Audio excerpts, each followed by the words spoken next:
Shalom, shalom à vous et salut à vous tous qui me suivez et je vais vous prier de partager les enseignements pour que ça puisse toucher plusieurs personnes. Et ce matin, nous nous retrouvons pour continuer notre exhortation sur le thème « Le Dieu des temps et les saisons ». J'aimerais te dire que avec Dieu, il y a un temps pour toutes choses. Et ton temps arrive. Même si ce n'est pas encore là, espère ce temps-là. Le temps que Dieu va t'élever, le temps que Dieu va te donner des témoignages, le temps que Dieu va honorer son nom dans ta vie, le temps que tout va changer et tu vas vivre le bonheur. Ce temps-là arrive. Si ce n'est pas encore là, espère ce temps-là. Bien-aimé, Dieu ne peut jamais oublier quelqu'un. Si notre Dieu n'a pas oublié le peuple d'Israël en esclavage en Égypte, et il n'a pas oublié Jésus dans la tombe, j'aimerais te dire que Dieu ne va pas t'oublier non plus. Peu importe ce que tu traverses, peu importe les problèmes que tu traverses, peu importe les difficultés, le Seigneur ne va pas t'oublier. Et bientôt, ce serait l'heure de la gloire. Dis-moi Amen partout où tu es. Bien-aimé, je vais te lire quelque chose dans Ésaïe 49, le verset 14 à 15. La Bible dit, Zion disait, l'Éternel m'abandonne, le Seigneur m'oublie. Une femme oublie-t-elle l'enfant qu'elle allait? N'a-t-elle pas pitié du fruit de ses entrailles? Quand elle l'oublierait, moi, je ne t'oublierai point. J'aimerais te dire, le Seigneur nous rassure ici, que même si une femme oublie l'enfant qu'elle allait, lui, il ne peut jamais nous oublier. La question est que, est-ce qu'une femme peut oublier même l'enfant qu'elle allait?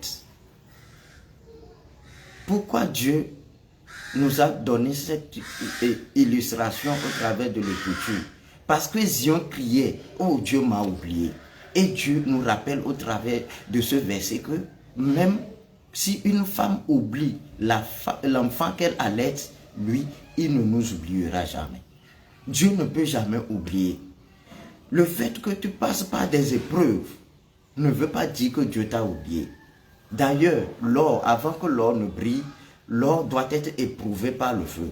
Et si le moment arrive que l'or soit éprouvé par le feu et on met l'or dans le feu, cela ne voudrait pas dire que c'est fini pour l'or. Cela ne voudrait pas dire que pour la vie de l'or est terminée. Cela ne voudrait pas dire que l'or ne va plus briller. Espère, quelques minutes après, l'or sera, on va faire sortir l'or du feu. On va essayer d'arranger ce or-là. Si c'est la bague, si c'est je ne sais quoi, mais l'or là va commencer par briller. Mais l'or ne peut jamais briller si l'or n'est pas éprouvé par le feu. Dieu qui n'a pas oublié Job, ce Dieu-là ne peut pas t'oublier. Amen. Job a traversé les épreuves. Qu'est-ce qui n'est pas arrivé dans la vie de Job? Ses enfants sont morts. Job a perdu sa femme. Job a perdu ses serviteurs. Tout le monde lui a quitté. Ses richesses, Job a tout perdu.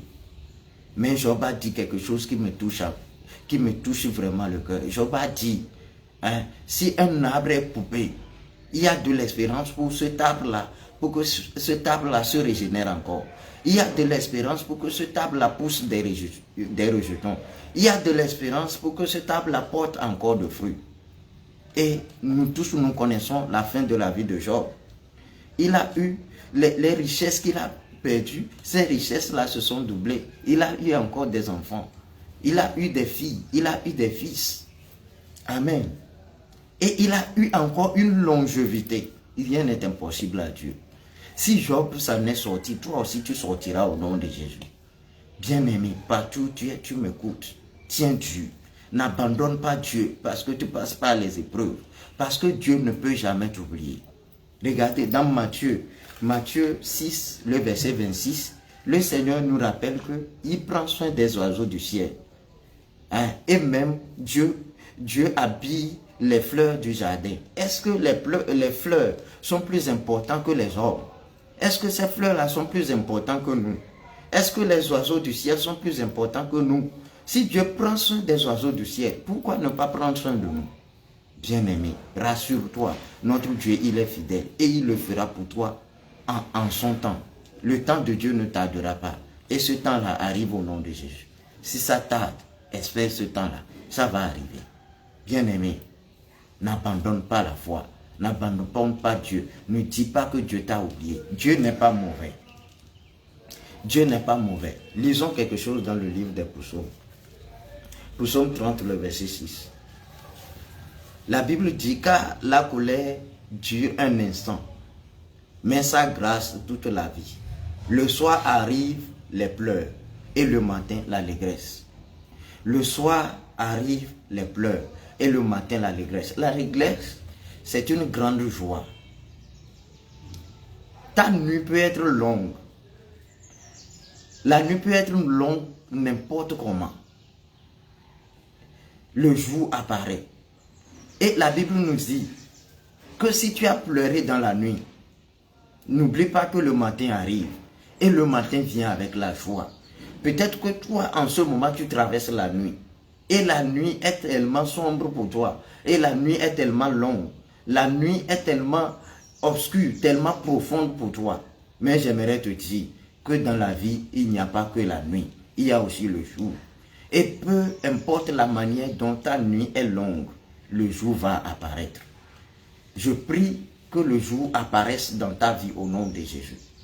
Je prie que le temps de Dieu arrive dans ta vie au nom de Jésus. Je prie que là où tu as vu que c'est fini pour toi, il n'y a plus de l'espoir. Que le Seigneur te donne de l'espoir au nom de Jésus. Sois béni partout où tu es. J'aimerais te dire, finalement, en s'appuyant sur Lamentation 3, le verset 22, que les bontés de l'Éternel ne sont point épuisées. Et ses compassions ne sont pas à leur terme.